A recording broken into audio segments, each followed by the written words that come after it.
Pwede man zoom tamin aki o. Bueno pa ali sa cellphone el iPhone maarte gat el iPhone.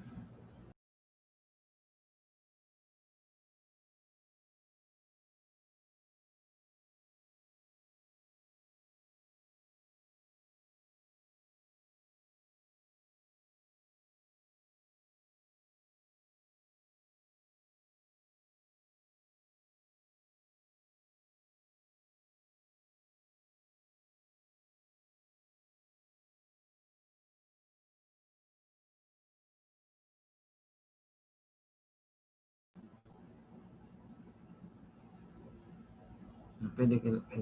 Oh, nato chini kani san.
Ma'am, kausapin mo kayo next week, ma'am.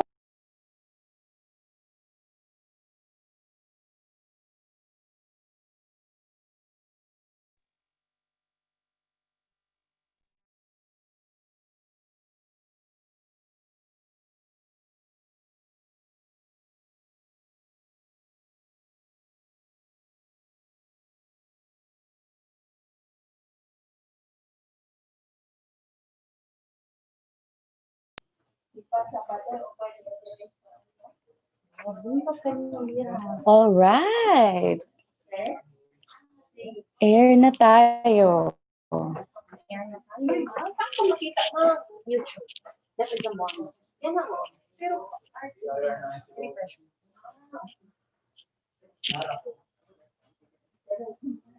Kaya ba sila Jen, pwede talaga tayo kung Sir Mike si Master.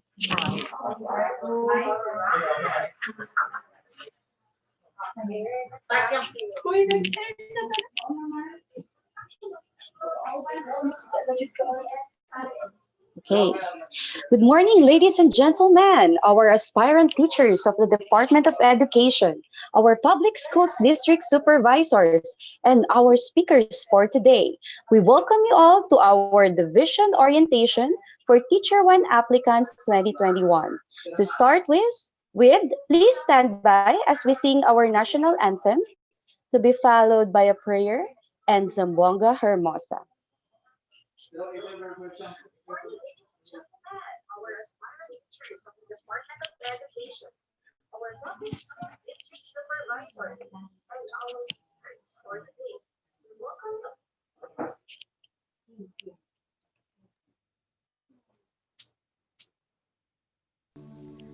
Dear God, thank you for the opportunity to meet together. Please help us to come together to make this institution reflect your kingdom. Breathe life into our ideas and decisions. Help us build a team that has love and respect at its heart. Give us the strength to continue working for your kingdom in this time of pandemic. Lord, come give us the inspiration to be the best we can be. May we be a shining example of your goodness and truth within, wherever we are. Inspire our thoughts, discussions, and ideas, and continue to remind us that all that we do here today, all that we accomplish, is for the pursuit of truth for the greater glory of you. We ask these things in your name. Amen.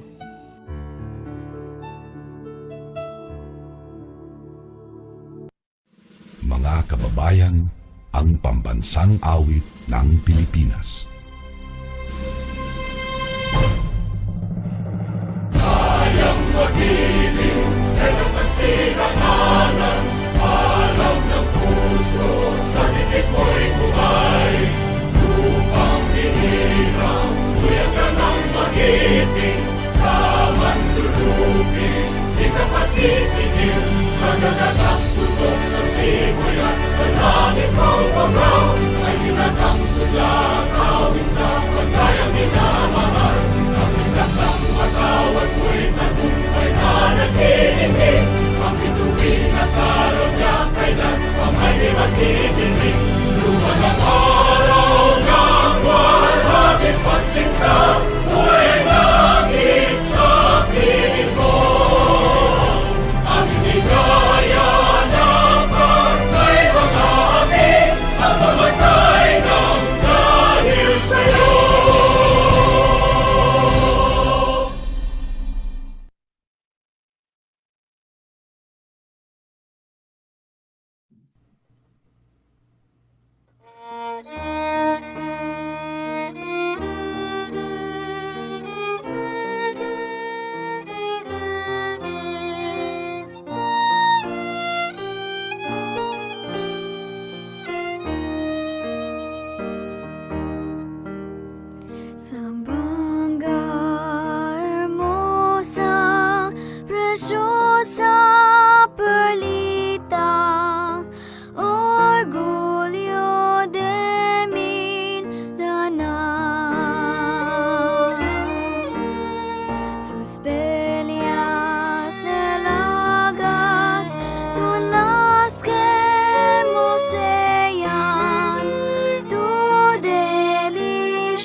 All right. Of course, in every orientation, we will always recognize our participants from different districts.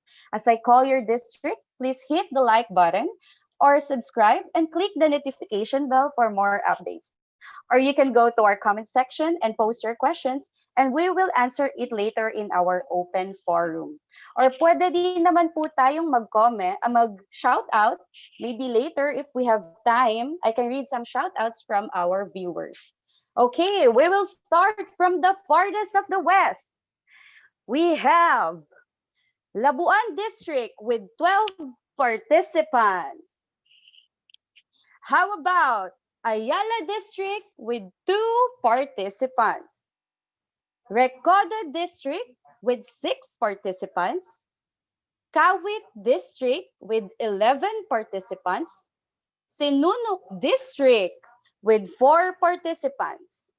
How about Baliwasan District with 6 participants? Calarian District with 14 participants. Make some noise! Malagutay District with 1 participant. And Patalan District with 5 participants. And Talisayan District with 3 participants. For Quadrant 1, we have a total of 64 participants or applicants for today's orientation.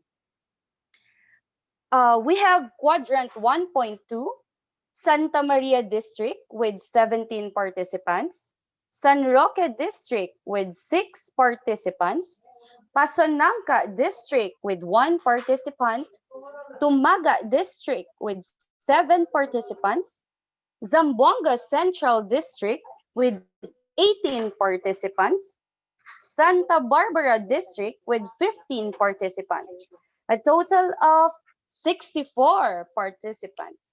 For Quadrant 2.1, we have Vitali District with 12 participants, Tagasilay District with 1 participant, Tiktapol District with 8 participants, Curuan District with 14 participants, Buena Vista District with 16 participants, Manikaan District with 5 participants, Sangalit District with 4 participants, and Bungyao District with 2 participants, a total of 62 participants. For Quadrant 2.2, we have Mercedes District with 9 participants, Taluksangay District with 3 participants, Kulyanan District with 4 participants, Putik District with 11 participants, Buwalan District with 10 participants, Tetuan District with 9 participants, Santa Catalina District with 7 participants, Talon-Talon District with 5 participants, and Arena Blanco District with 6 participants. A total of 64 for Quadrant 2.2. Ang lahat po ng ating mga participants overall is 254. Okay, I think all of the districts were already called. So before we will start with our session proper, may I introduce to all of you ang ating mga nagagandahan at nagagapuhang Division Selection Committee for elementary level of the Department of Education. Check this out.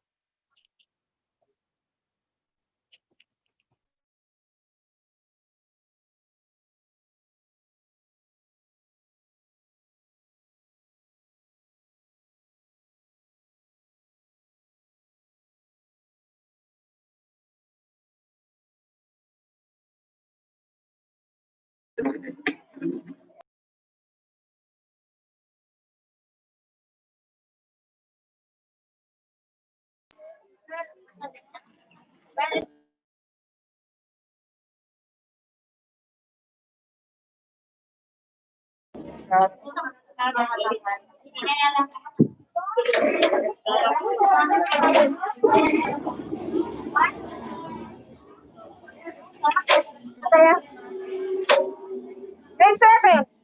Yeah.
Dear God, thank you.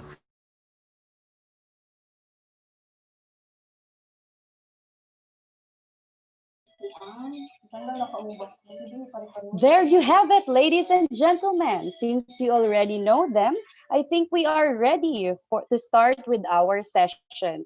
Please lend your eyes and ears to our speakers as they will discuss DepEd Order number 7, series of 2015, the hiring guidelines for Teacher 1 positions. Mga ka-teach, you need to know the process so that you can see the whole picture from the application down to hiring.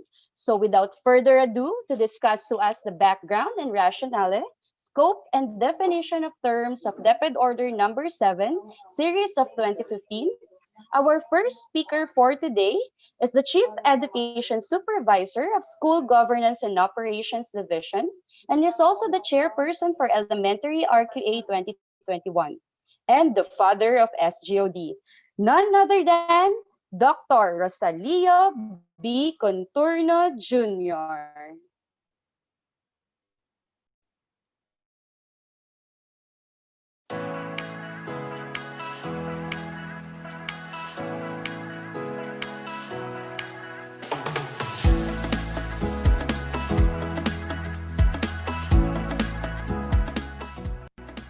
Good day, everyone. I am Dr. Rosalio B. Conturno Jr., Chief Education Supervisor for School Governance and Operation Division, Elementary RQA Chairperson. Today, I will discuss about the DepEd Order number 7, Series 2015, its background and rationale. The Department of Education recognizes that the success of any education system relies on the competence of its teachers, improve significantly its professional standards, and contribute substantially to the development of lifelong learners. Thus, these hiring guidelines are hereby promulgated for Teacher 1 positions consistent with the pertinent provisions of existing laws, rules, and regulations. The scope: number 1, announcement of vacancies and receipt of applications. Number 2, verification and validation of documents submitted. Number 3, evaluation and selection of qualified applicants. Number 4, appointment of qualified applicants.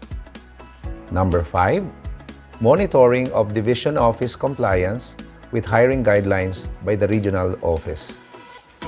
These guidelines, which will apply to the filling up of newly created and/or natural vacancies for Teacher 1 in the public elementary, including kindergarten and secondary schools.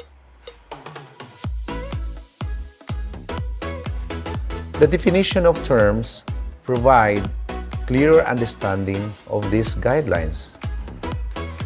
Applicant: this refers to a person who holds a valid certificate of registration, professional license as a teacher from the Professional Regulation Commission, seeking to be appointed to a Teacher 1 position. Bona fide resident refers to an applicant who has been residing for at least 6 months at the barangay or city in which the school being applied to for a teaching position is located, as evidenced by the personal data sheet CSE Form 212, revised 2005, and a voter's identification card or any proof of residency. Locality refers to the barangay, municipality, city, or province where the school being applied for is located. Qualified applicant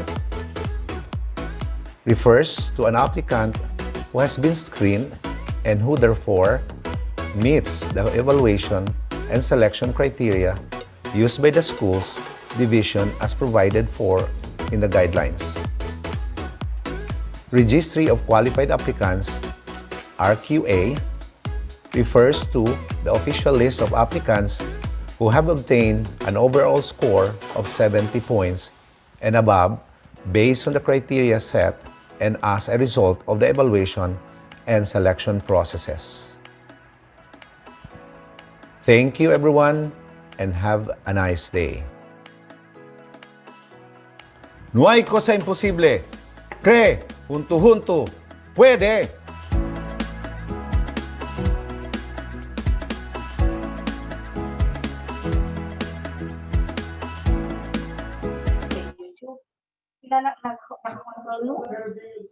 Okay, thank you, Sir June, for the wonderful discussion. That was a good start. So I think our viewers now are ready to listen to our next speaker. So to discuss the basic rules on hiring and deployment of teacher positions, application process and requirements, evaluation, and selection committees, our next speaker is the Education Program Supervisor and at the same time, one of the members of the Division Selection Committee. Let us welcome Dr. Vilma A. Brown.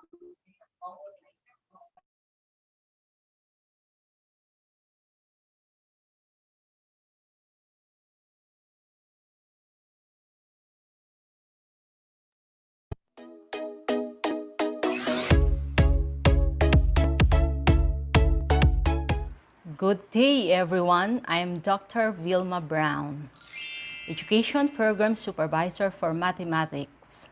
Today, I will be discussing the basic rules on hiring and deployment. First, public school teachers requesting for transfer to another station are not considered new applicants. Second, upon a teacher appointment assignment to a station and acceptance of the position, he or she shall not be transferred to another school until after rendering at least 3 years of service in that school. Third, residents of locality LGU-funded teachers, substitute teacher, volunteer teachers, and Philippine Business for Education graduates under the 1,000 Teachers Program shall be subject to these hiring guidelines. Fourth, teachers who have not practiced their profession for the past 5 years shall be required to take at least 12 units in education courses, consisting of at least 6 units of content courses. Now let me discuss the application process and requirements. For the first step, the applicant needs to register at application.deped.gov.ph, where they must encode their personal data sheet and select the division where they want to be ranked. Each division shall assign an email address, either its official division office email or its HR email, where the system will forward the applications. B, applicants who have already submitted requirements prior to the release of these guidelines must still register to the online system. Second step, the applicant should secure the applicant number, after which they shall submit their applicant number to the division office. And for the final step, the applicant should submit the application letter and requirements to the head of elementary or secondary school where a teacher's shortage or vacancy exists. This time, let me tell you the application requirements. Number 1, CSC Form 212 or personal data sheets in 2 copies. 2, PRC ID, PRC certification. 3, LET, PBET rating. 4, transcript of records. 5, service records, performance rating, and school clearance if applicable. 6, certificate of specialized training. 7, NBI clearance. 8, omnibus certification of authenticity and veracity of all documents submitted, signed by the applicant. For number 2 and the rest of the requirements, you should submit them in certified copies. All of the mentioned documents with letter of application must be submitted to the school. The applicant assumes full responsibility and accountability Yakabay daw dili. and Para authenticity kaya daw sila of di the Alimar. documents Time submitted, nyo diya lang kita subi. as evidenced by the Nyo diya lang omnibus kita subi. certification of authenticity. Any violation will automatically disqualify the applicant from the selection process. This time around, let me take you to the screening and selection application process. Number 1, submit application letter and requirements. Number 2, demo teaching and interview. Number 3, take English proficiency test. RQA posting, appointment. For screening and selection, the applicant submits application letter and requirements, will then undergo demonstration and interview. And finally, will take English proficiency test. They will wait for the RQA to be posted and will wait for their appointment. With that, thank you everyone. No hay cosa imposible. Cree junto puede.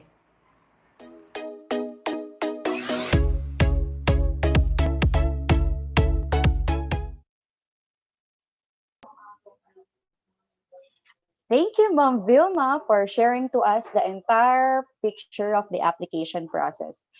At this point in time, to discuss to us the evaluation and selection procedure and criteria for education, teaching experience, LET, and specialized training, the education program supervisor for English and also one of the division selection committee member, please help me welcome Dr. Valeria Fides G. Corteza.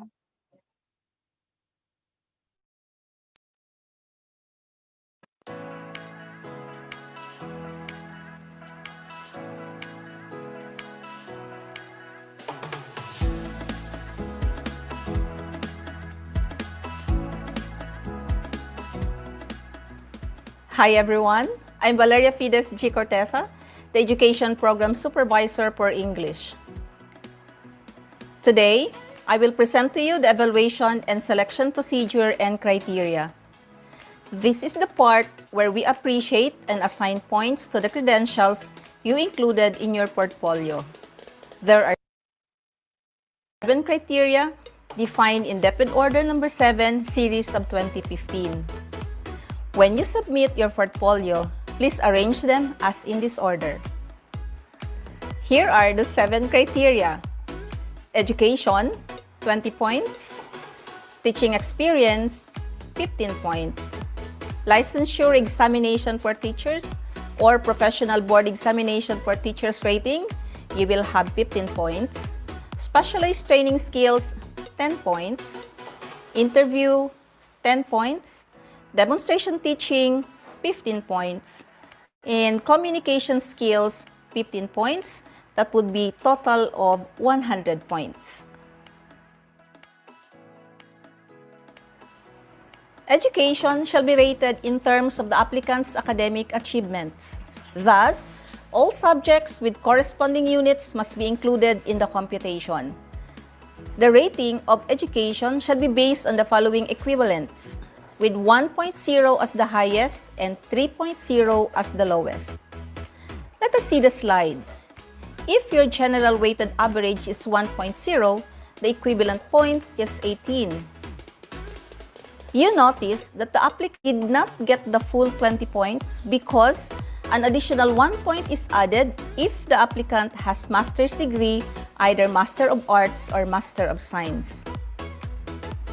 And the full 20 points is only achieved if the applicant has the doctorate degree.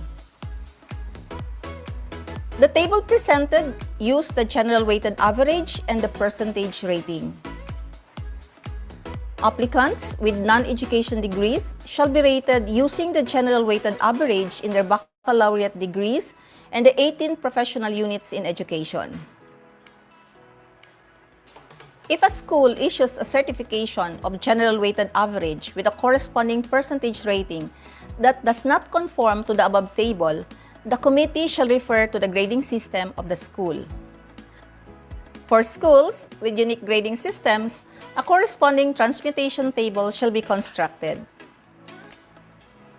Applicants with a master's degree, either Master of Arts or Master of Science, shall be given 1 point, while applicants with a doctorate shall be given an additional of 2 points. We shall have additional requirements for kindergarten applicants. He or she must have obtained any of the following degrees or its equivalent. Degrees: Bachelor in Elementary Childhood Education, Bachelor in Preschool Education, Bachelor of Science in Family Life and Child Development, Bachelor in Elementary Education with specialization in kindergarten, preschool, or early childhood education, Bachelor in Elementary Education, major in teaching early grades, Bachelor of Arts, Science degree in discipline allied to education, such as psychology, nursing, music and arts, with at least 18 units in content courses or subjects in ECE. The equivalent courses: Bachelor in Elementary Education, major in special education with 18 units in ECE, Bachelor of Secondary Education with additional diploma in ECE, including practice teaching in kindergarten education, other degree courses with at least 18 units in early childhood education. The Division Selection Committee may consider any other similar bachelor's degree in early education. In cases where there are limited eligible teachers with ECE units, the following measures may be adopted. Upon appointment, the teacher shall be required by the school's division office to earn ECE units gradually. Kindergarten teacher applicants must not be more than 45 years old. 9 ECE units may be earned at the end of year 1, 18 units on year 2, and 21 units in year 3. Teaching experience in early childhood, kindergarten or preschool, elementary, secondary, tertiary, higher education, special education, alternative learning system, technical vocational education and training, learning institutions offering culture-based education programs for indigenous peoples, even prior to passing the licensure examination for teachers, shall be given 1.5 points for every school year but shall not exceed 12 points. For every month of service, 0.15 shall be given. Example, 8 months is equivalent to 1.20 points. 10 months will have an equivalent of 1.50 points. This is the equivalent points for your professional board examination for teachers or licensure examination for teachers. The highest is 15 points. Specialized training or skills development in fields related to the work, duties, and functions of the Teacher 1 position to be filled shall be given a maximum of 10 points. In the assignment of points, the following should be met. Presentation of a certificate of at least 10 days training is equivalent to 5 points or nothing. Demonstration of the skill is equivalent to 5 points or nothing. For applicants who may be assigned to a school located in an indigenous peoples community and or serving IP learners, knowledge and proficiency in the language or languages and culture of the concerned IP community shall be validated in the following: language proficiency, competency in indigenization of the teaching-learning process, or indigenous people's education. If the applicant has undergone training related to the indigenization of the teaching and learning process, or has practiced appropriate indigenization of the teaching-learning process in previous teaching engagements, there are equivalent points added. With that, I say thank you very much. No hay cosa imposible, cre, junto, puede.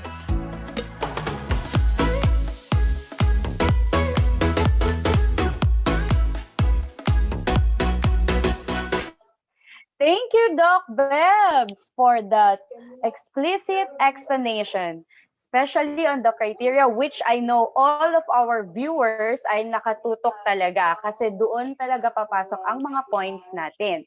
So, okay, down to our last three speakers. Our next speaker is also an education program supervisor for MTB MLE and also one of the division selection committee member who will discuss to us the criteria for interview and demo teaching. Please listen to our next speaker, none other than Dr. Victoria D. Mangaser.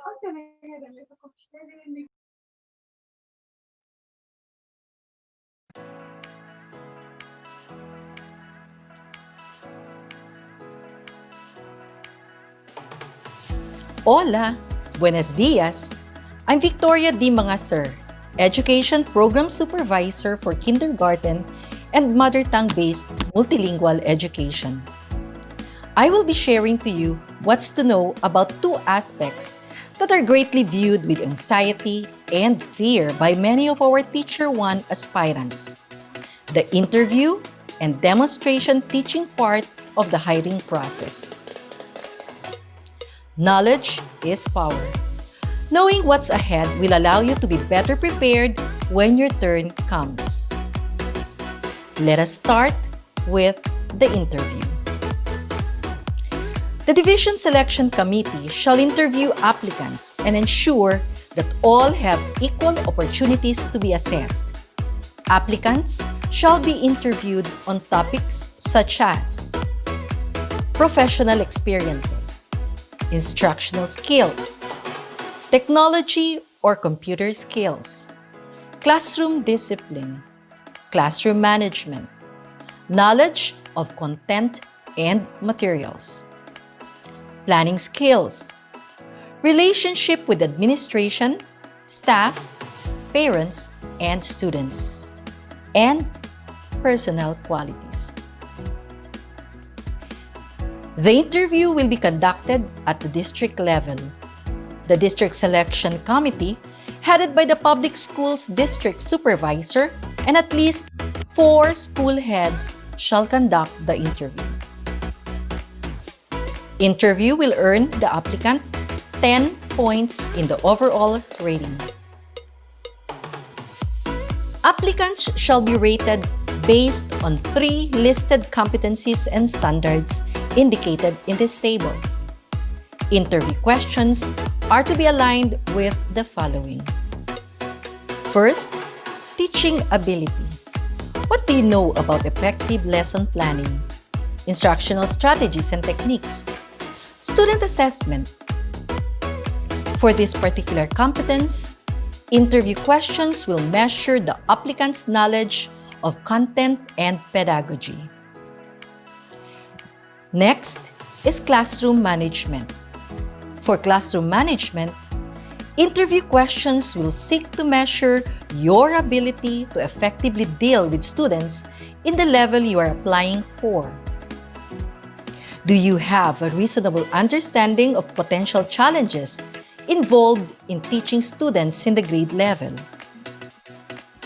How will you remain productive and focused when faced with such challenges?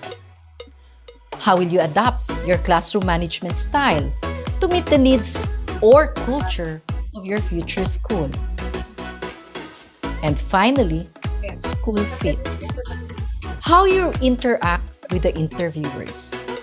Your ideas and strategies that create positive relationships with administrators, faculty, colleagues, parents, and most especially the students will be of utmost interest to the interviewers in this competence. Ratings for interview will be based on whether or not the applicant's responses contain the target behaviors and if they indicate well-developed skills and aptitude for the competency in each component, which would most likely lead to job success. Raters shall make the following ratings. 5 points for exemplary responses. 3 points for fully acceptable responses. 1 point for responses that are not fully acceptable. The number of points attained for each of the 3 listed competencies, teaching ability, classroom management, school fit, shall be added and then divided by 15, then multiplied for the 10% interview score. Now, we move on to demonstration teaching. Demonstration teaching gets the 15% weight of the total RQA points of each applicant. May I invite your attention to this table? Applicants shall be evaluated according to the rubrics indicated in the following components for demonstration teaching. Component A, lesson planning and preparation. Quick check answers to these questions will give you an insight whether or not your lesson plan is up for a good mark. Do your lesson objectives reflect high-level learning related to curriculum framework and standard? Are they adapted where necessary to the needs of individual students and permit practical or workable methods of assessment? Do the elements of the instructional design support the stated instructional objectives, engage students in meaningful learning, and show evidence of student input? Is the lesson or unit highly coherent and has a clear structure? Do the materials you have prepared support the instructional objectives and key concepts? Engage students in meaningful learning? Component B is on classroom management. Of interest in this component are classroom routines and procedures. Are they seamless in their operation? Do students assume responsibility for their smooth functioning? The observers will also look into how you organize the physical space for the learning activities in the demonstration teaching. Component C is on the teaching-learning process.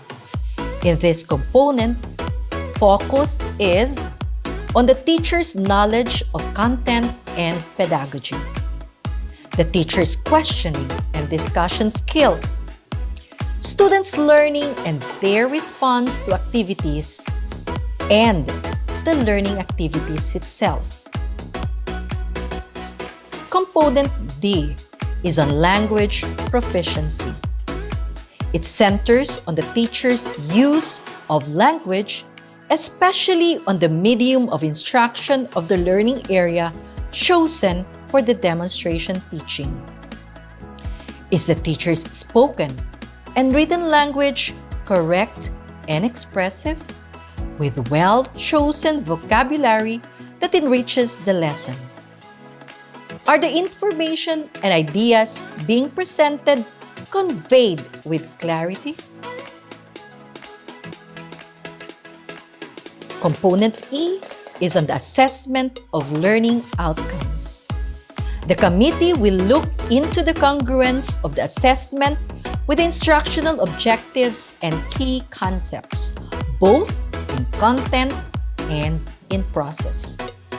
Is the teacher's plan for student assessment duly aligned with the instructional outcomes with clear criteria and standards that show evidence of student contribution to their development. Component F is on reinforcement of learning. In the demonstration lesson, the committee will look into how the teacher provided opportunities to strengthen knowledge, process, understanding, and performance. The demonstration teaching should showcase the important elements of each of the components listed in the table. Applicants should undergo demonstration teaching designed specifically for the teaching positions they are applying for. DepEd Order number 7 also provides special provisions for certain cases. Applicants for K-3 who will perform demonstration teaching using the mother tongue of the locality where the school being applied for is located shall be given an additional 5 points on top of the scores they have obtained.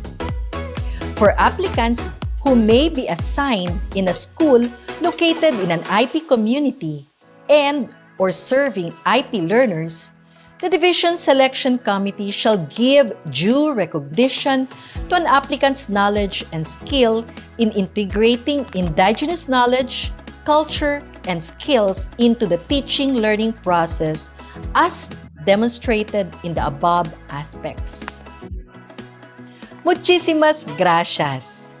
Como siempre, na División de Ciudad de Zamboanga, tabla kita, no hay cosa imposible. Cree, junto, puede.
Okay, thank you, Doc Vicky. At least now they know how computation is made for interview and demo teaching. So before we will proceed to our next speaker, I think I need to tell our viewers that we encountered some technical difficulties a while ago, pero okay na po siya. You can comment now kung gusto niyo pong mag-comment, and I will also read some shout-outs para naman. First comment from Maricel Sumayang. Hello, ma'am, sir. Watching here from Tumaga District. Hello po. And then we have Aimee Riz Vidal. Good morning, ma'am, sir. Watching from Sinunok District. Aba, may mga representatives na talaga from Sinunok District. And then, how about di magpapatalo ang Calarian District from Rosaline Lakibul, watching here from Calarian District. Sheila Marie Siasico, watching from Pasanangka.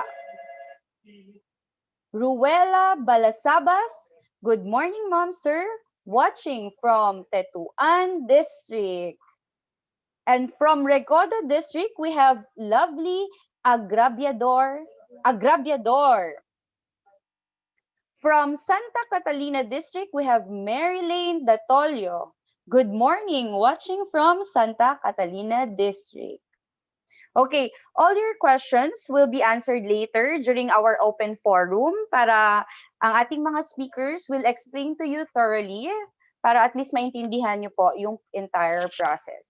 So now, our second to the last speaker is the Division Chapter President of Philippine Elementary School Principals Association and at the same time, the School Principal of Santa Maria Central School SPED Center, and also one of the members of the Division Selection Committee.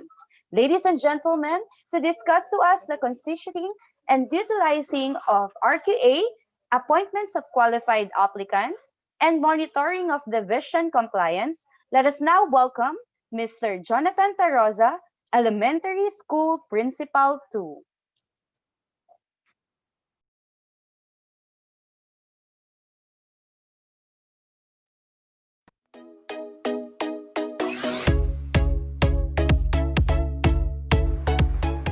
Good morning, everyone. I am Jonathan P. Taroza, the School Principal 2 of Santa Maria Central School SPED Center, and at the same time, the President of the Philippine Elementary School Principal Association, Zamboanga City Chapter. Today, I will be orienting you on the Registry of Qualified Applicants, or RQA. The RQA is the list of qualified applicants for appointment, which shall include their names, permanent addresses, and final evaluation ratings. It shall be used in filling up new items and natural vacancies for Teacher 1 positions. The RQA should be published in order of highest to lowest scores of the applicants, both the results of each criterion and the final overall rating. We only include those who obtain total scores of 70 and above and indicate also the date of posting and be signed by the school's division superintendent. Separate RQAs for kindergarten, elementary, and secondary shall be prepared by the division selection committees. The RQA for kindergarten shall be prepared by the division selection committee for elementary schools. Subject area specialization of the qualified applicants shall be the primary consideration in the secondary school level. Thus, the applicant to be appointed should have the subject area specialization needed by the school. The RQAs should be ready by the last week of April of every year so that qualified applicants may be appointed by May 1. The RQA shall be valid for a period of 1 school year. As a general rule, only applicants listed in the RQA are eligible for hiring and appointment, with priority given to bona fide residents of the barangay, municipality, city, or province in the order as aforestated, where the school is located. In case where the number of qualified applicants from barangay is greater than the number of available Teacher 1 items, priority in hiring shall be given to applicants from the barangay according to their overall ratings, number scored in the RQA from highest to lowest. The same rule shall apply in the appointment of applicants from the municipality, city, and province. In cases where all those in the RQA have been appointed and assigned to their respective stations and there are still available positions, the concerned school's division office shall coordinate with a neighboring SDO whose RQA has not yet been exhausted and facilitate their applicants' deployment to the division, subject to the applicant's written concurrence. If an applicant refuses to be deployed to the other division, no deployment shall be effected. The evaluation process shall not be repeated. The scores given by the neighboring SDO shall be respected. Muchísimas gracias. Nuway ko sa imposible. Kre, huntu-huntu, pwede!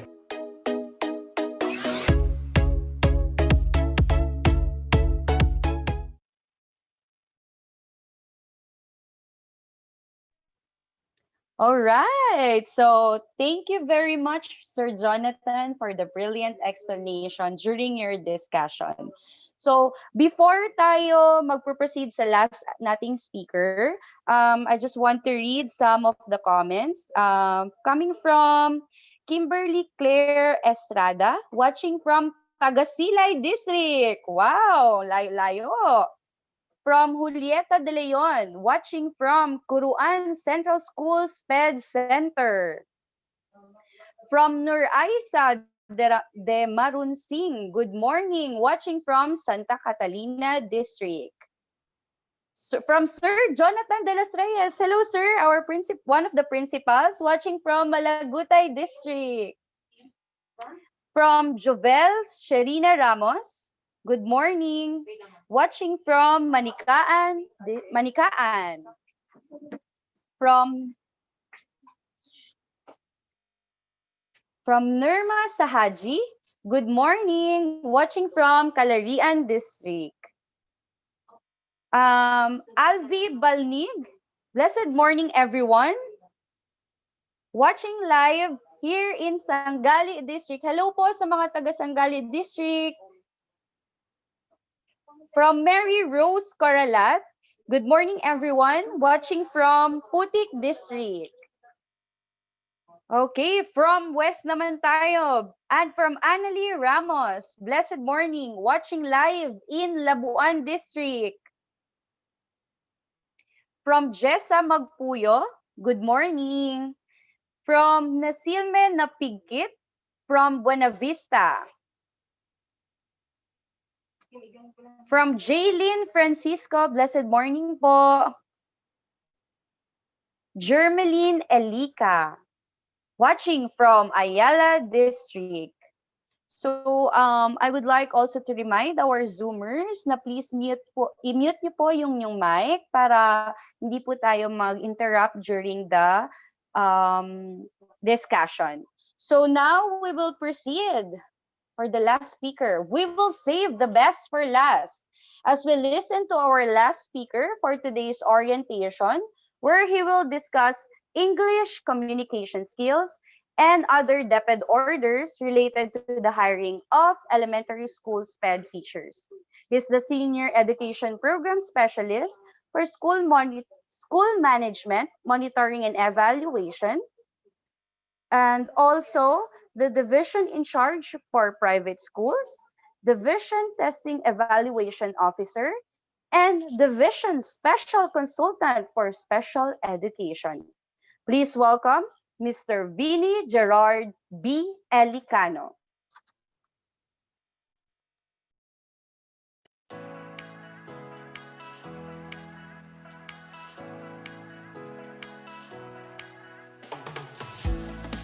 Buenos dias! Yo si Vinny Gerard Elicano, Senior Education Program Specialist, Division in Charge for Private Schools, Division Testing and Evaluation Officer, and the Special Consultant for Special Education.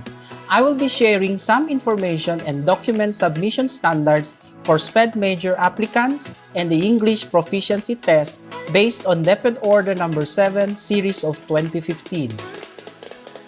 Additional requirements for special education elementary applicants: that he or she must possess any of the following qualifications: Bachelor's of Science in Elementary Education or Bachelor's of Science Special Education with specialization in special education in the undergraduate program, Bachelor's of Science in Elementary Education or Bachelor of Science Special Education with 18 units in the Masters of Arts Special Education and 3 years actual teaching in special education with very satisfactory performance rating, BSE Ed or BS SPED with 15 units MA SPED and 4 years of actual teaching in special education with very satisfactory performance rating. BSE Ed or BS SPED with 12 units in MA SPED and 5 years of actual teaching in special education with very satisfactory performance rating. BSE Ed or Bachelors of Science in Education with 9 units MA SPED and 6 years actual teaching in special education with very satisfactory performance rating. BSE Ed or BS SPED or BSE with teaching experience in special education or inclusive setting with very satisfactory performance rating. In cases where applicants do not have the appropriate educational qualification for special education, they may still be evaluated but shall be categorized separately from those who have met the said requirements. He or she must have at least 3 years of experience in providing educational services to any of the categories of children with special needs. This is to be verified by a certification from the principal to be submitted as part of the application. A certification from the principal that the applicant has had a very satisfactory performance rating for the last 3 years must be submitted as part of the application. Additional requirements for special education secondary applicants. He or she must possess any of the following qualifications: Bachelor of Secondary Education, major in Special Education, Bachelor of Secondary Education, plus 18 units in Special Education in the graduate level. Bachelor of Secondary Education plus 15 units of Special Education with 2 years of very satisfactory teaching experience in the regular schools and is willing to be trained within a year. Bachelor of Secondary Education plus 12 units in Special Education with 4 years of very satisfactory teaching experience in the regular schools and is willing to be trained within a year.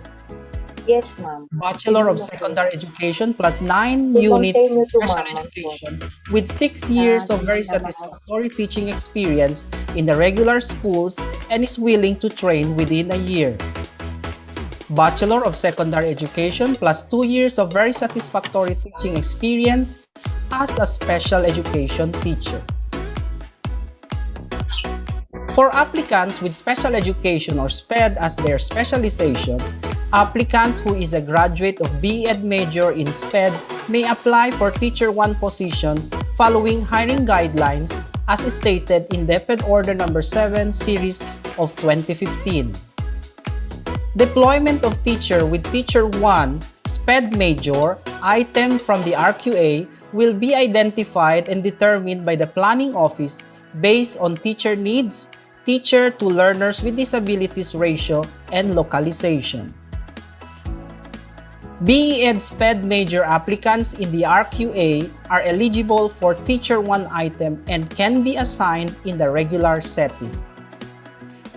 For English communications with 15 points in the RQA process, an English proficiency test shall be administered to the applicants by the National Education Testing and Research Center, NETRC, now the Bureau of Education and Assessment. The respective division testing coordinators shall coordinate with the BEA regarding the conduct and schedule of the exam in their division, which should be within February to March. The total percentage score obtained by an applicant shall be multiplied by the weight of 15 points as follows. Percentage score, for example, of 98% or 0.98. Weighted points, 15. Rating is equivalent to 0.98 times 15 is equals to 14.17 points. For the English proficiency test, list of teacher applicants submitted by the Human Resource Management Office to the Division Testing and Evaluation Center shall serve as the official list of examinees. Therefore, there is no need for registration. Schedule, date, and venue will be announced officially and to be posted in our official social media portals. Muchísimas gracias y otra vez, el de ustedes especial amigo Vini Elicano que te habla. No hay cosa imposible, cree, junto, puede.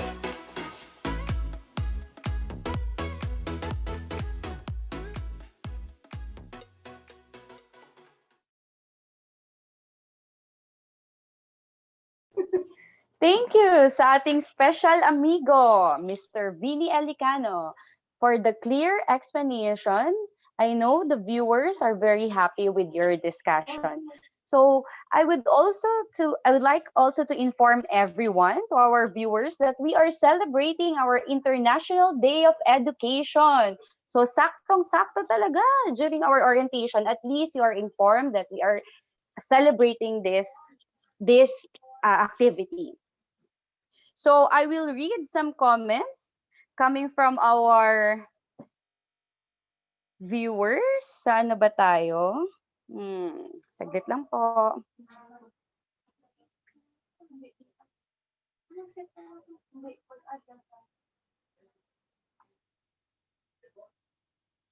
From Mitzi Ann Orpilia, blessed morning teachers.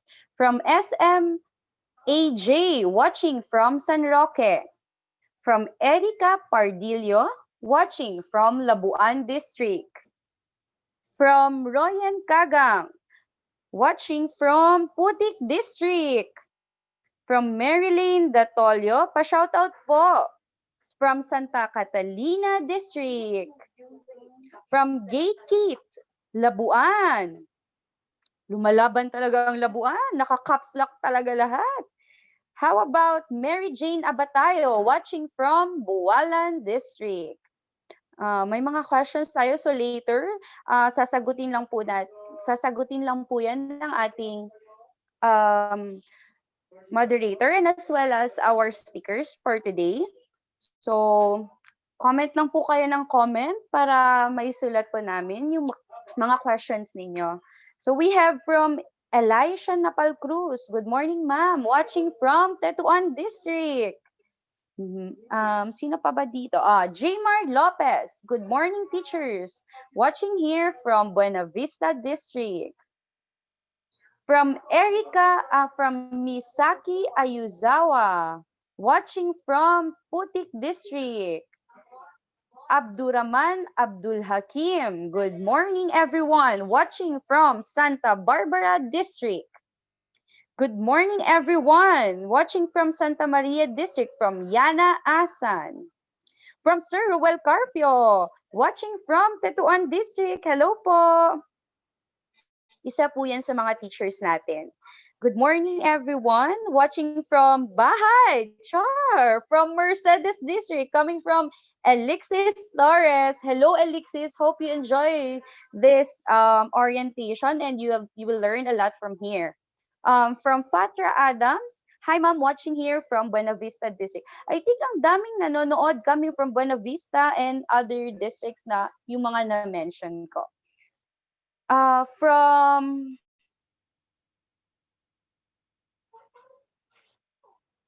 Jonaline Amaka. Good morning, ma'am, sir. Watching here from Putik District.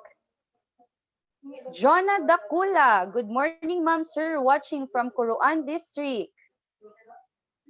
From Rabia Hirayat. Good morning, ma'am. Watching from Talon District. Okay, so I think we are ready for our open forum. So ngayon, all your questions posted on your comment section will be answered by our speakers. So our moderator for this open forum will be Dr. Valeria Fides G. Corteza. Take it away, Doc Bebs.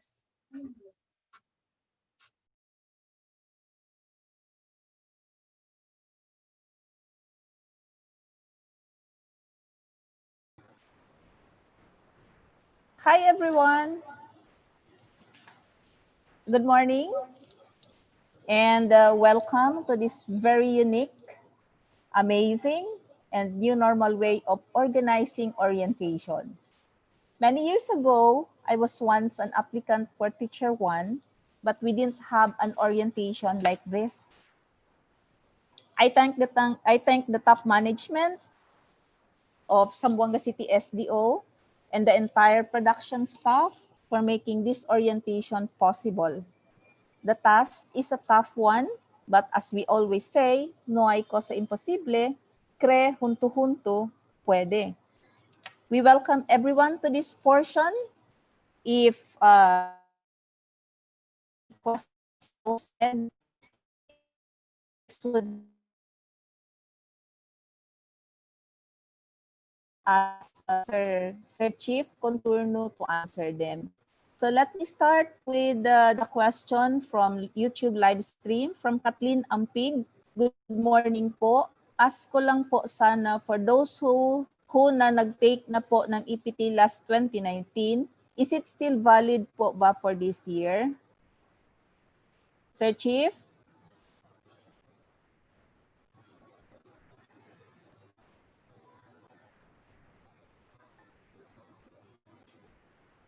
Hello po.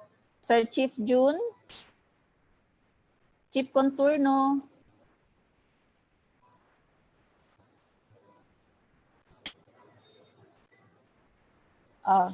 May I ask Ma'am Dulce instead? Okay, go on. Hello, ma'am. Good morning. Yes po. Hello, good morning, Yung everyone. 2019, opo, yung 2019 po ba daw na EPT result, pwede po ba pa daw gagamitin for this year? Valid pa po ba siya? Yes po, valid pa po yung mga EPT results natin ng 2019. That would still be used. Okay, thank you, Ma'am Dulce. You're welcome Next po. question is from Trisha Kate Dagoy. May I ask if I should apply again, though I am already an RQA passer? I have not yet called for the plotting, and I'm so worried because my co-applicants are already called. My RQA score is 76. May I ask if there will be another time for plotting? Ma'am Dulce, please. Okay, if you are under the DepEd Order 22 for any level, like specifically for elementary and junior high school, plotting is still on process. We're still continuing our plotting until most probably by March. But if you are under the O7, you don't need to undergo the process anymore because you're under the O7 for elementary and junior high school. Okay, thank you, Ma'am Dulce. Ang question po ni Ma'am Trisha, mag-a-apply pa po daw ba siya or hindi na? Kasi ang RQA niya is 76 na. Kung ang kanyang RQA is DO7, hindi na po. Pero kung under po siya sa DO20, he has or she has to apply. Alam po ba ni Ma'am Trisha? Alam po ba ni Ma'am Trisha kung nasa DO22 or DO7 siya? Ma'am Trisha, if you are listening, please send a feedback.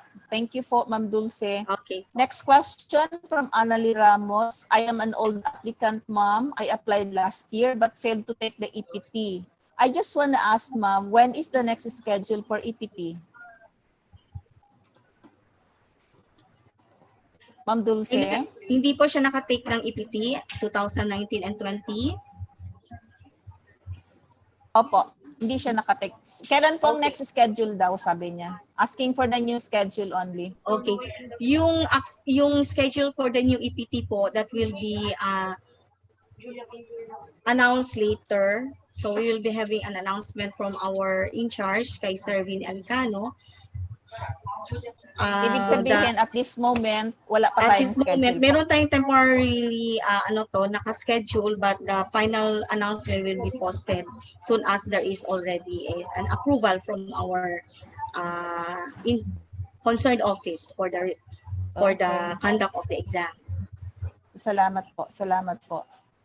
From Ruel Carpio, will this YouTube link be made public after this live streaming? And I already asked this question to Sir Mick, and Sir Rupe said it will be. From Annalie Ramos, I am an old applicant. Done. from Ronlyn Bakabak, good morning. How about us who undergone demo teaching and interview last year? Is there a need for us to undergo demo teaching and interview? Ma'am Dulce, those who are done. Sir Chief, are you already here? Yes, Those who are madam. done, sige. So Yes. I'll course this question to Sir Chief. Is there a need for them to go to do the demonstration and interview again? They're already done last year, Sir Chief. Okay, yes, madam. Before I'll answer that questions, actually we have two different kinds of DepEd order. DepEd order number 7 and DepEd order number 22. DepEd order number 7 is the order that we are actually discussing now, and DepEd order number 22, this is actually the recalibration of points after accommodating all DepEd order number 7 RQA qualifiers or qualifiers.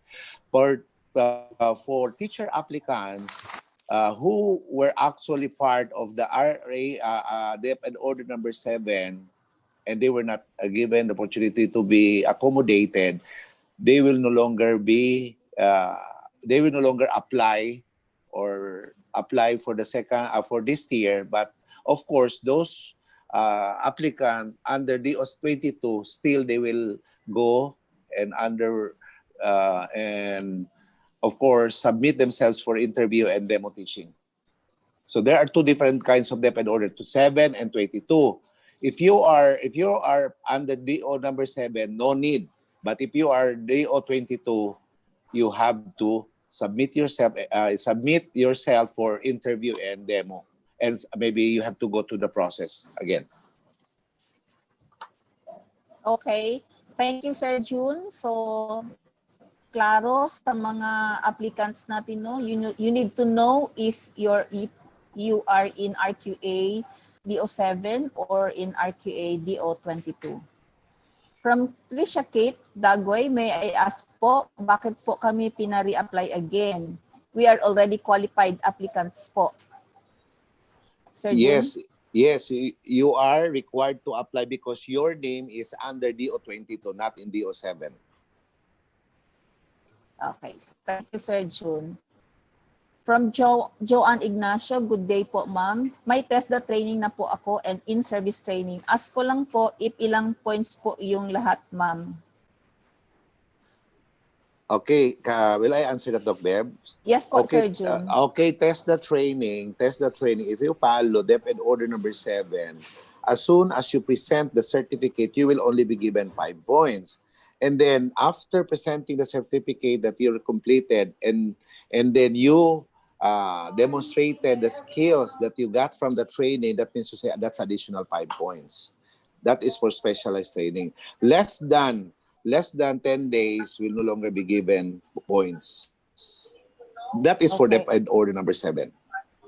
Salamat, Sir June. So, Ma'am Joanne, you will have 10 points po lahat kung na-complete ang mga sinasabi ni Sir June. Alnalyn Majid, good morning, ma'am. Just want to ask po if my score po ba ang certificate from PEAC?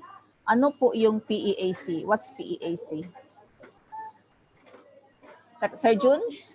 Ano yung PEAC? Hindi ko rin yan alam kung ano yung ibig sabihin ng PEAC. So, Ma'am Alnalyn Majid, pa-feedback na lang po ulit anong ibig sabihin ng PEAC. From Ma'am Jenny. Maybe PEAC siguro sa private. I don't know. Yes po, siguro. Baka. So, pa-define na lang po tayo, ma'am, ha? Tapos pa-feedback ulit. From Jenny Maravillas, tanong po sana, RQA passer po ako, 72.60. TLE subject, pero wala pong item. Do I need to apply again? Basta kung DO7 kayo, you don't need. Pag DO22 kayo, you have to. Okay. Thank you. Good AM everyone. SPED major po ako. May I ask po if okay lang if we pass our pertinent papers sa school na near sa amin pero wala pong SPED. Thank you po and God bless. Okay lang. From SMA, paano po namin makita ang result ng EPT? Yung mga hindi nakapasok sa RQA, magre-retake po ba kami? Okay, so thank you, Ma'am Beb. When we talk about EPT, APT will be valid for 2 years. So if you have if you had taken last November, last 2019 school year, or school year 2019, you don't need to take the EPT. Pero if kumuha kayo prior to 2019, so kailangan nyo nang kumuha ulit. Okay, salamat po, Sir June. From Alexis Faustino, do we have a schedule for EPT this year? This was already answered earlier. And also just Tony Asur, good morning. For this year po, when po ang schedule ng EPT? We have tentative schedule according to Ma'am Dulce, but if the schedule will be finalized, that will be posted and everyone will be informed. Kathleen Tarosa, good morning po. If we already sent our application papers on different schools, should we still register online or the given link for online registrations? Yes po, Sir? yes madam. Yes madam, they have to register online. Okay, salamat po. Lynn Gerson, is it possible to apply for regular even if I'm a SPED major graduate? Yes ma'am. Pwede din yun. Thank you. Jonaline Amaka, ma'am, is it really required to have teaching experience even we already have 70 points, for example? Okay, with regards to that, ma'am, Doc Bebs, if teaching experience will actually give additional points on the part of the teacher applicants. So if they already earned 70 points in the RQA, but of course that RQA 22. So I think that would be an age on their part because that is an additional points if they will reapply again this year. Kasi we have to stress this one. And give emphasis that if their names is under DO7, there's no need for these teacher applicants to reapply. But if they are actually, if their names is under RQA, they using DepEd Order 22, they have to apply. So if they have additional teaching experience or substitute position, so that means to say it would be an additional points on their part if they will reapply this year. Okay, daghang salamat, Sir June. Thank you, From Ma'am Bebs. Albi Baldig, hello ma'am. Since we are in the new normal, are there any guidelines or protocols during demo teaching? Yes, we still have protocol. We have protocols. So we actually communicated our school health and nutrition, and then advising also our district supervisors to request for permit to the IAT, a local IATF, so that the schedule interview and demo will be approved. So what is important is we have to comply the guidelines and request it to our local IATF that on that particular day, on that particular date, demo and interview will actually be considered. So kaya kailangan talaga yun nandoon. Kailangan may request. So we still mayroong protocol. Okay. From Erica Faith, good morning. Credited po ba ang certificate from a seminar of Phoenix Publishing House? It will only be credited if that training is more than 10 days and up. But if it's less than 10 days, hindi po siya credited under DO7. Okay, salamat. So at this point, I don't have questions from YouTube Live. So I invite everyone to just raise your hands and if you have any questions.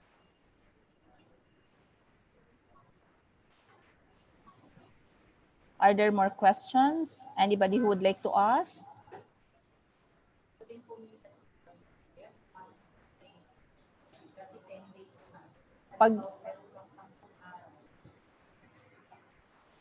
Sir June, merong question dito. Pwede ba daw cumulative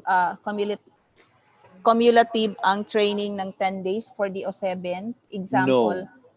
Okay. No, madam. That's a big no. So kailangan 10 talaga? Kailangan 10. Kaya nga we call that specialized training. So when we say specialized training, so a teacher applicant undergo more than 10 days training. So Kaya nga, there is a consideration yan when we already apply DO 2022, DO 22. Pero pag DO 7, hindi po siya cumulative ang training. Okay, so these are short courses siguro, Sir Jun, no? 10 Yes days or po. more. Yes, 10 days or more. Okay.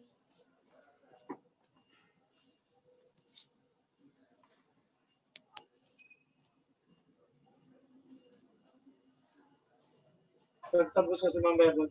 Ma'am Bebot. Ma'am Bot.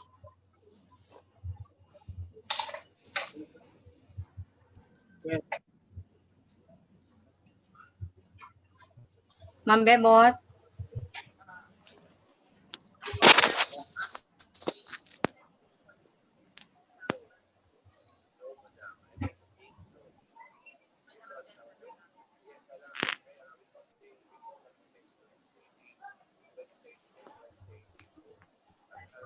Ma'am Bebot, may nabasa ako dito natin nagtanong.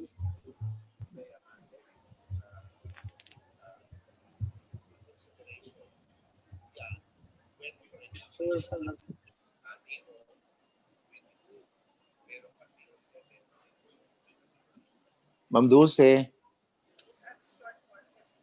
Ma'am Dulce. Shoot the question, Ma'am Dulce. Sir Jun. We are monitoring. Oh. Okay. Okay, so, may nagtatanong po dito, ma'am. Since wala daw tayong face-to-face, paano daw po yung during demonstration, paano po daw yung students during sa demo nila? Will they be facing students? Parang curious yata sila kung paano sila come up with effective demonstration teaching po. Okay, Ma'am Dulce, ganito kasi yan. When we talk of demonstration teaching, not necessarily na ang mga bata ay nandoon. So we can have a demonstration teaching using yung mga teachers din ng applicant magiging estudyante sila, yung mga teacher applicant. Pero not necessary that we will be inviting students to join us during the interview. I know our district supervisors are already oriented on this, so they will have to facilitate as to who would be the audience or who would be the students during the demonstration teaching. So there's no need for us to invite learners to join us. I think parang peer teaching ata sa June ang mangyayari. Yes po, yeah. Ang mangyayari ang pre-teaching, but of course they will have to demo on a very good lessons, or maybe they will be using an effective teaching strategy na gusto nilang ipakita. So that's one way also of looking into during the demonstration teaching. Not necessary that we will be inviting learners. Okay, sige sir. Thank you. Okay, So narinig niyo po yun. Okay. Salamat po, Sir Jun and Ma'am Dulce. I still have one question from Shella Marie Siasico. I just want to ask if I'm still qualified to apply as Teacher 1. I passed the LET December 2016 and graduated the same year.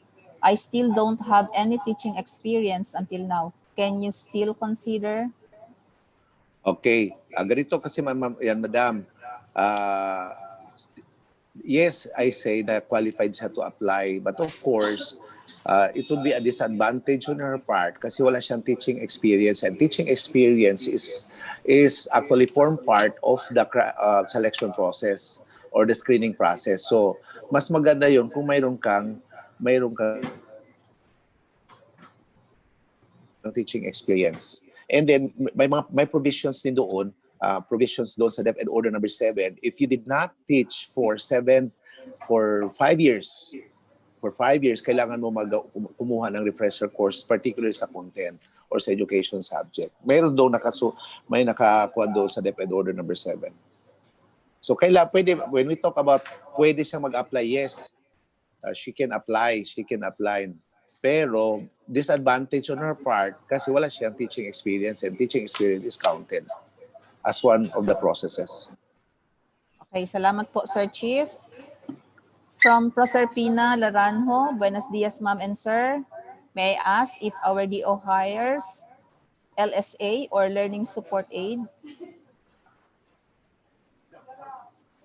Sir June? DO hires LSC. What is this all about? May I ask if nag-hire ba daw ang DO natin ng LSA or Learning Support Aid? So sorry, wala po tayong ganyan kasi it's violation sa DepEd order. We are not actually hiring LSA o learner support yung aid. Wala po tayo. Wala kasi So, wala wala tayong po, ma'am. budget. So actually it was stipulated in the recent DepEd order. Pero of course, ang bayad kasi ay manggagaling sa ating sa ating MOE. So our MOE is not enough. So we are not actually hiring LSA. Okay, thank you, Sir June. From Raymel Joy Daquel.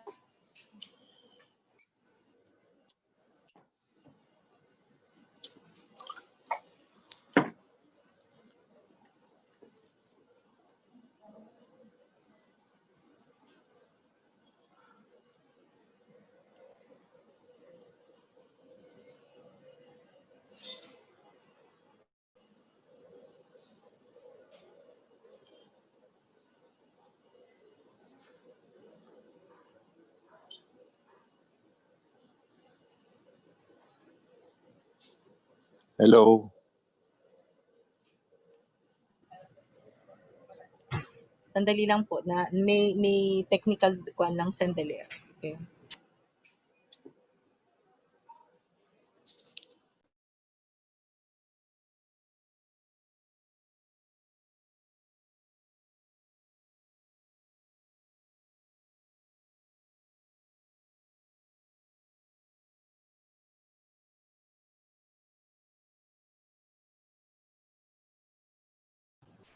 Hello? Sir June? Yes, Ma'am Bebot. May specific lesson, sorry po nawala ang internet. May specific lesson plan po ba daw for demo teaching? I think they have to see the respective PSDS and ask kung mayroon bang specific lessons. Kasi it will now be the task of the district supervisors to agree among the members of the committee as to they will really have to adopt a specific lesson. Pero depende na yan sa district supervisors. Okay. So from Para Malik, pwede po ba maghabol ng lacking requirements? Yes po, pwede. For as long hindi pa nakalabas yung RQA. From Kathleen Tarosa, hi po, ask ko lang po, kami po ba ang pipili kung anong ituturo namin for demo teaching? Okay, with that question, Ma'am Bebs, I think they have to coordinate closely with their respective PSDSs. Okay. Para at least they can ask whether sila bang magpili o ang PSDS. Kaya we will empower the PSDS to decide kung anong klaseng the manner of the conduct of the demo and interview. Thank you, Sir June. From Jmar Lopez, I just want to ask po if ang BIBAL certificates ay may points po ba? May points siya kung 22. Pag hindi, pag DepEd 7, wala pa po. Paano po namin from SMA, paano po namin makita ang EPT results ng mga nag-take last 2020? Okay, so they have to see Ma'am Dulce Torres because Ma'am Dulce has the list of those who took the previous EPT. Opo. Yes po. Wala na pong nakalist dito sa questions via YouTube Live. Pwede na pong mag-ask anybody who has questions in mind. Maybe we could also ask the PSDS if they have questions. Okay. PSDSs, please shoot your questions.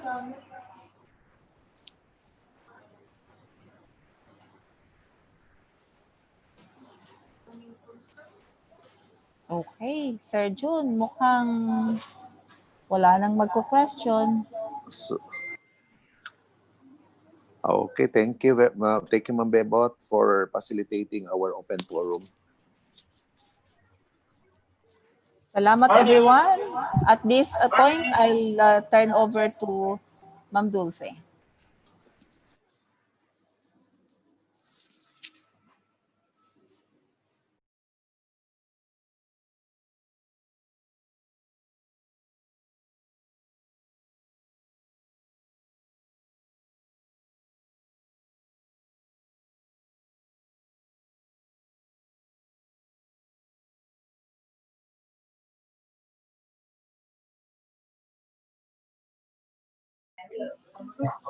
So, klaro na po lahat. All your questions were answered. No doubts, no vague unsures. Dapat sure na tayo during our application para at least guided kayo and you all know what will happen next.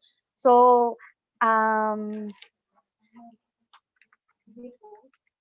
for our schedule for interview and demo for elementary, please also check the schedule for demonstration, teaching, and interview per district.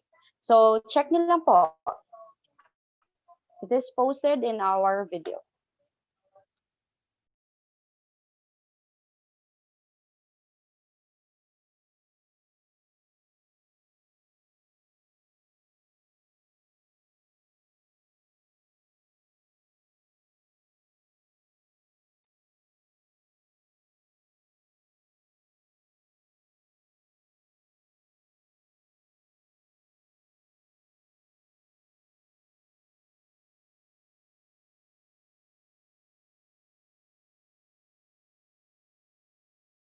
Apo.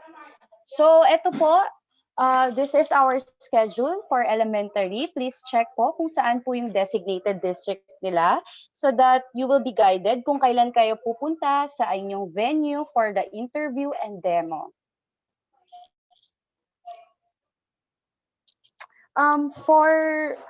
For this one, you can download this video para gusto nyo pang tignan ulit and may mga questions pa kayo na, ay, ano ba yung sinabi ni speaker? So you can download the video for your reference and pwede nyo po siyang tignan ulit. And then, you can review it in our YouTube account and download the video if you want. And you can also subscribe sa ating YouTube channel para ma-notify kayo sa mga updates and click our notification bell. So I think before we will wrap up this orientation, I would like to thank, syempre, yung mga naging in charge dito sa ating successful orientation. So before anything else, I would like to thank our technical staff, si Sir Mike Rute and si Ma'am Jen Kulong for having this orientation, my co-secretariat and also our overall secretariat, si Ma'am Dulce, si Kim, and si Eds. And of course, our division selection committee, yung mga speakers natin. And especially our overall champion, si overall chairperson, si Sir Dr. J.S. Monte Alto. And also our broadcasting team headed by Dr. Valeria Fides Cortesa and Dr. Vicky Mangasser. And syempre, hindi mawawala ang ating SDS, si Sir Roy C. Tubalya, for allowing us to conduct this orientation para maklaro din sa ating mga applicants kung ano yung mga gagawin. Okay, I think this will wrap up our orientation for today.